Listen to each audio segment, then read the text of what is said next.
उत्तर महाराष्ट्रात प्रथमच भव्य संगीतमय श्री विश्वकर्मा महापुराण कथा शिव अमृत सोशल ग्रुप मालेगाव व सकल हिंदू समाज बांधवांच्या वतीने श्री विश्वकर्मा पूजन दिनानिमित्त उत्तर महाराष्ट्रात प्रथमच भव्य संगीतमय श्री विश्वकर्मा महापुराण कथा आयोजित करण्यात आली आहे। या कार्यक्रमाचे निमंत्रक शालेय शिक्षण मंत्री दादाजी भुसे साहेब होते।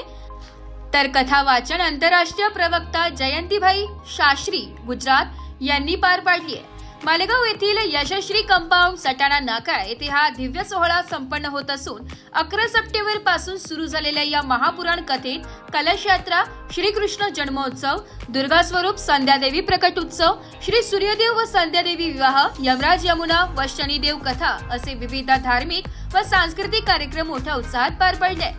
बुधवार दिनांक 17 सप्टेंबर 2025 रोजी श्री विश्वकर्मा गीता उपदेश कथा तसेच महाप्रसादाचे या कार्यक्रमाची सांगता होणार आहे। या आयोजनासाठी नामदार दादासाहेब भुसे आणि रामभाऊ मिस्त्री तसेच शिव अमृत सोशल ग्रुप, सकल हिंदू समाज, विराट विश्व संघटना, विश्व निर्माता बहुउद्देशीय संस्था यांसह आदी मान्यवरांनी विशेष परिश्रम घेत व्यवस्थापन भव्य दिव्य केले आहे।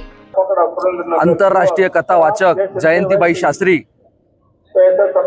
यांच्या मुखातून मालेगाव तालुक्यातील विश्वकर्मी जनतेला तसेच संपूर्ण तालुक्यावासियांना अतिशय साध्या आणि सोप्या भाषेमध्ये भगवान विश्वकर्मा काय आहेत, त्यांची काय ख्याती आहेत हे सर्व महाराजांनी अत्यंत सोप्या भाषेत पटवून दिलं। आणि तालुक्याची जनता आदरणीय कॅबिनेट मंत्री, शिक्षण कॅबिनेट मंत्री दादासाहेब भुसेंचं तसेच शिव अमृत सोशल ग्रुप तसेच सर्व समाज बांधवांचं खूप आभार मानत आहेत की साहेबांमुळे आणि सोशल ग्रुप शिव अमृत ग्रुप यांच्यामुळे ही कथा आपल्या कानावर पडली आणि सगळं कान तृप्त झाले आणि खूप खूप आनंदाचा वर्षा होत आहे। या तरुण पिढी मोठ्या संख्येने उपस्थित राहून सहकार्य करत आहेत आणि येणाऱ्या काळात देखील अशाच प्रकारे कथेचं आयोजन साहेबांच्या वतीने तसेच या समाजाच्या वतीने होणार असून या उद्या या कथेची सांगता आहे। तर माझी कळकळीची विनंती आहे तमाम समाज बांधवांना तसेच मालेगाव तालुका वासियांना की उद्या जास्तीत जास्त संख्येने या कथेसाठी यायचं आहे आणि आपल्या कानावर हे मधुर वाणी पाडून घ्यायचे, मधुर वाणीचा वर्षाव करून घ्यायचा आहे आणि आपलं जीवन धन्य करून घ्यायचं आहे। जय विश्वकर्मा, धन्यवाद। श्रमिकांची देवता भगवान विश्वकर्मा प्रभू यांचं कथापुराण या ठिकाणी आयोजित करण्याचा एक मानस शालेय शिक्षण मंत्री आदरणीय नामदार दादासाहेब भुसेंच्या माध्यमातून शिव अमृत सोशल ग्रुपच्या या माध्यमातून ही कथा या मालेगाव शहरात झाली पाहिजे असा उद्देशाने शिव अमृत सोशल ग्रुपच्या पदाधिकाऱ्यांनी आणि आम्ही सर्व पाठपुरावा करून मंत्री महोदयाशी या संदर्भात चर्चा केली। चर्चा केल्यानंतर मंत्री महोदयांना मनस्वी आनंद झाला आणि त्यासोबत सर्व विश्वकर्मीय बांधवांना या गोष्टीचा आनंद झाला आणि म्हणून 11 सप्टेंबर ते 17 सप्टेंबर या दिवशी आपण ही कथा पुराण आयोजित करूया अशा पद्धतीचं एक नियोजन झालं। नियोजनामध्ये जो काही पुढाकार घेतलाय तो आमचा प्रशांत खैरनार, नंदू आणि त्यांची सर्व जी काही टीम आहे त्या टीमने हा सगळा पाठपुरावा केला। यामध्ये आमचं देखील मनुष्यबळ या ठिकाणी होतं। विश्वकर्मा भगवान हे काय होते या संदर्भात या ठिकाणी माहिती देण्यात आलेली आहे। रामायण मध्ये देखील विश्वकर्मा भगवानचा या ठिकाणी उल्लेख झालेला आहे। श्रीमद भागवत कथेमध्ये प्रभू विश्वकर्मा भगवानचा उल्लेख झालेला आहे। श्रीमद गीतामध्ये देखील श्रीकृष्ण भगवानच्या याच्यात लीला झालेल्या आहेत।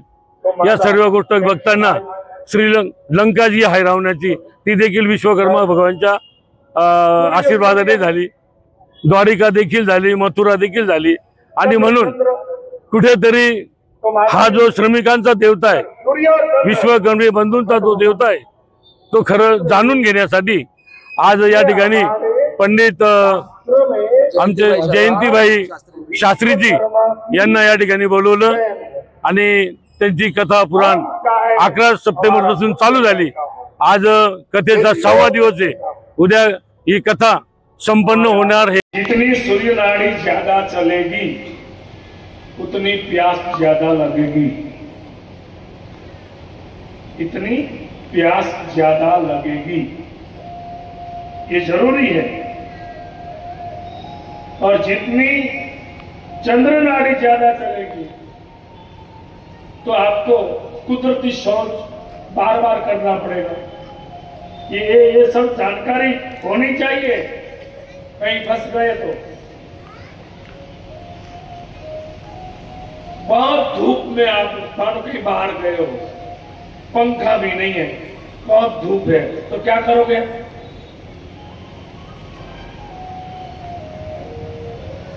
राइट साइड में ऐसे सो, चंद्र नाड़ी चालू होनी चाहिए सोते समय, तो क्या होगा? आपको धूप नहीं लगेगी।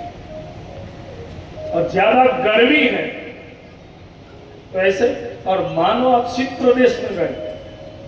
हम गए थे बद्रीनाथ, कथा 2 बार कथा किए, तो ये सबको पता है। जो हम कथा जहां कथा कर रहे थे, जिस हॉल में, वो कथा सुनने वाले पूरे स्वेटर ऐसे करके बैठे थे, और मैं पूरे जब तक बद्रीनाथ करा, जैसे मुझे यहाँ आप देख रहे हो, मैं ऐसे ही वहां घूमता था। मुझे ठंडी नहीं लग रही थी, मैं कोई भगवान नहीं हूं, मगर थोड़ा कुछ जानता हूं कि ठंडी से बचने के लिए शीत प्रदेश में जाओ तो ज्यादा से ज्यादा चंद्र नाड़ी की जगह सूर्य नाड़ी चलाओ। तो में कोई केस चल रहा है, तारीख आ गई, जानते हो तो आपके नीचे सही होने चाहिए। और कोई ऐसा काम एक अधीन है इतना भी जिसका, अगर उसके पास आप जाओगे चंद्र नाड़ी को, और हमें चंद्र नाड़ी को चालू करना है, तो क्या करेंगे? सब अपने अपने देखो कौन सी पंक्ति है। मेरा सूर्य चालू है, अब मुझे चंद्र चालू करना है, तो मुझे क्या करना पड़ेगा? जो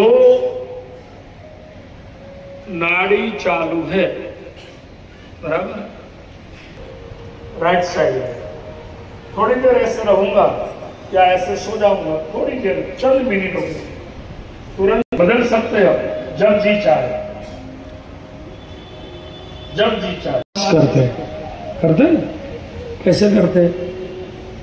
जितनी सूर्य नाड़ी ज्यादा चलेगी उतनी, आपको दे रहा हूं विश्वकर्मा का, कि थोड़ा भी आपके दिमाग में बैठ गया,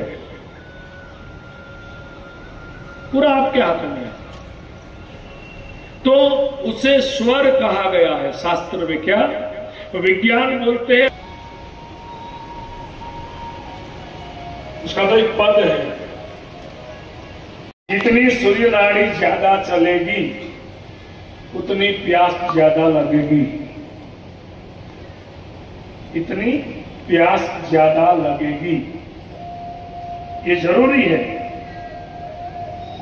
और जितनी चंद्र नाड़ी ज्यादा चलेगी तो आपको कुदरती शौच बार बार करना पड़ेगा।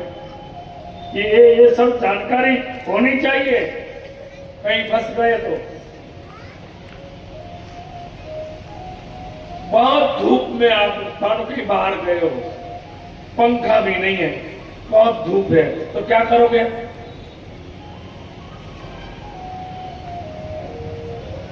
राइट साइड में ऐसे सो, चंद्र नाड़ी चालू होनी चाहिए सोते समय। ब्यूरो रिपोर्ट, नाशिक लोकशाही न्यूज, नाशिक।